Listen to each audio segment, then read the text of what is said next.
કાંકરેજ તાલુકાની તપોવન ભૂમિ પર ગુરુદેવ 1008 મહંત બળદેવનાથ બાપુનું 61 દિવસનું મૌન વ્રત પૂર્ણ થતાં નાથપુરા તળાવ કિનારે આવેલા વડેચી માતાના મંદિરેથી હાથીની અંબાડી પર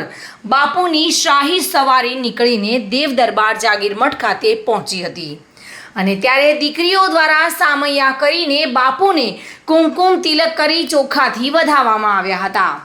જિલ્લા ભાજપ પ્રમુખ કીર્તિસિંહ વાઘેલા, પૂર્વ જિલ્લા ભાજપ મહામંત્રી ભારતસિંહ ભટ્ટેસરિયા, પૂર્વ જિલ્લા પ્રમુખ હરગોવનભાઈ સિરવાડિયા, પૂર્વ થરા નગરપાલિકાના પ્રમુખ પૃથ્વીરાજસિંહ વાઘેલા તેમજ તાલુકાના આગેવાનોએ હાજરી આપી હતી અને લોકવાયકા અનુસાર હજારો વર્ષ જૂના ઇતિહાસમાં ઓગળા પરમેશ્વરાની સિદ્ધિ પ્રાપ્ત કર્યા બાદ 16મી પેઢીએ ગુરુદેવ 1008 બળદેવનાથ બાપુએ 61 વર્ષનું મૌન વ્રત ધારણ કરીને તપ કર્યું હતું।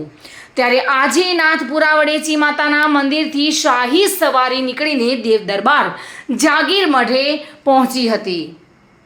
અને આ શુભ યાત્રામાં ગુરુદેવ 1008 મહંત બળદેવનાથ બાપુના આશીર્વાદ લઈને ધન્યતા અનુભવવા માટે શ્રદ્ધાળુઓ મોટી સંખ્યામાં ઉમટી પડ્યા હતા। ભોજન પ્રસાદનું પણ આયોજન કરવામાં આવ્યું હતું અને ગુજરાત સરકારના પૂર્વ શિક્ષણ મંત્રી અને વર્તમાન જિલ્લા ભાજપ પ્રમુખ કીર્તિસિંહ વાઘેલાએ પણ ઉપસ્થિત રહીને આ કાર્યક્રમમાં વધારો કર્યો હતો। સામંત પરમાર સાથે bureau report, today Gujarati news.